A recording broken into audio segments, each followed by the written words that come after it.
நான் குழந்தை வரம் கொடுத்து வெற்றியாகி வந்த மகன். நீ வருகிற பொழுது தடை விரித்த முனீஸ்வரன் என் கண்ணுக்கு தெரியுதான். எங்கே இருக்காரு?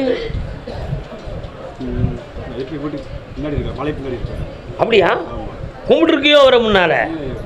ஆனால் உன் என்னைக்குள்ளேருந்து வாரானடா, அழுகல் வாரானடா, கால் வந்துட்டு என்னிடம் தந்திரமாக ஒரு கேள்வியை கேட்க வந்திருக்கான். சாமி, நீங்கள் சொன்னது மாதிரி என் மனைவி குழந்தை உண்டாயிட்டான். 8 மாதம் ஆயாச்சு. அந்த பிறக்கிற பிள்ளை என்ன பிள்ளையாக பிறக்கும் என்ற ஒரு கேள்வியை கேட்கிட்டா சாமி வருத்தப்படுவார்னு நினச்சி என்ன பேர் வைக்கலாம் அப்படின்னு போய் கேட்கான். அப்போ ஆம்பளை பேர் சொன்னால் ஆம்பளை சாமி, பொம்பளை பேர் சொன்னால் அது பொம்பளை பிள்ளை.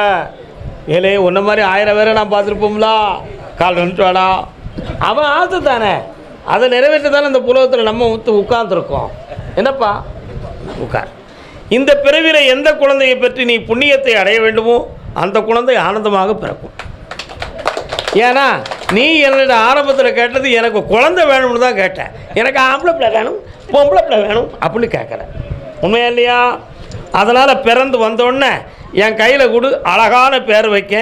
அந்த பேர் உலகம் புகழக்கூடிய அளவுக்கு உத்தியோகத்தில் இருக்கக்கூடிய பேராக வைக்க. கால் ஒன்று யாரை தந்திரமாக மடக்க பார்க்காம இல்லை என்னடா கோபாலகிருஷ்ணன் ஒன்றும் சொல்ல மாட்டேங்க. வெற்றி மாற கொடுறா. என்ன தொழில் பார்க்குறடா?